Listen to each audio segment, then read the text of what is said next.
for me, this was an opportunity to learn from two experts in the field, but also to start to consolidate some of the things that I've been working on in my own coaching sessions as well.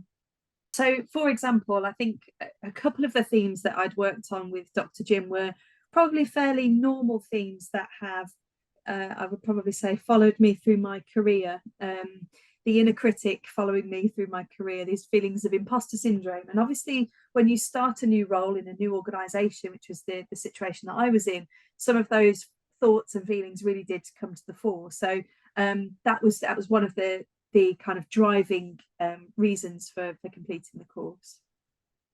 Okay. Yeah, when we talk about impact in professional learning, I'm always a little bit skeptical of being overly complimentary about something, but I can't not be overly complimentary about the impact of this particular course. And I know that many other participants on the course had said that this had had an impact both personally and professionally, and I would echo those sentiments completely.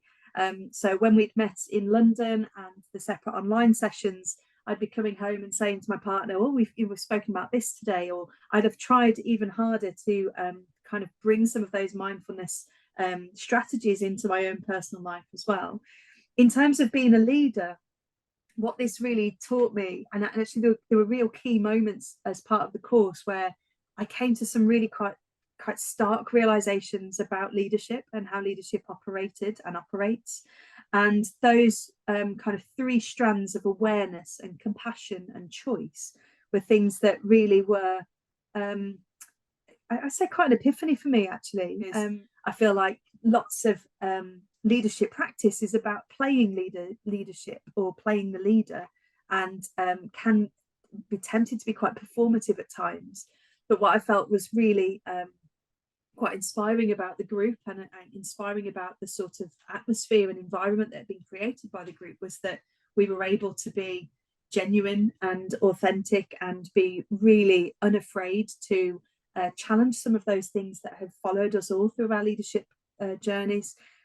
I can't stress enough that the impact that has made on my leadership in this new role, but also in my personal life as well. I think the work that we did on awareness was probably the most powerful and enlightening from the course. So there were a few things that really stood out in terms of what we were taught and what we were guided through in terms of our own awareness, particularly the points about your armoured or unarmoured leadership and the kind of armour that we put on when things get tough or things get challenging, and how that can then stop us from being connected to our inner selves and what actually drives us properly and drives us in our everyday kind of pursuit for what it is that we're trying to do. I think a couple of the strategies that were really, really impactful were things like the simply witnessing. Now, personally, obviously being new to role as well, I think there's always a pressure for new leaders to be able to make an impression, to be seen to be doing and making a difference quickly. But having that lesson about simply witnessing or standing back and just watching and listening genuinely to what is being said and what's not being said, it's a really, really powerful tool.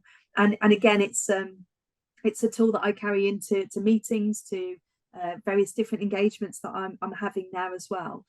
So that was a really powerful kind of tool to use, and one that again has carried me through many a meeting or engagement.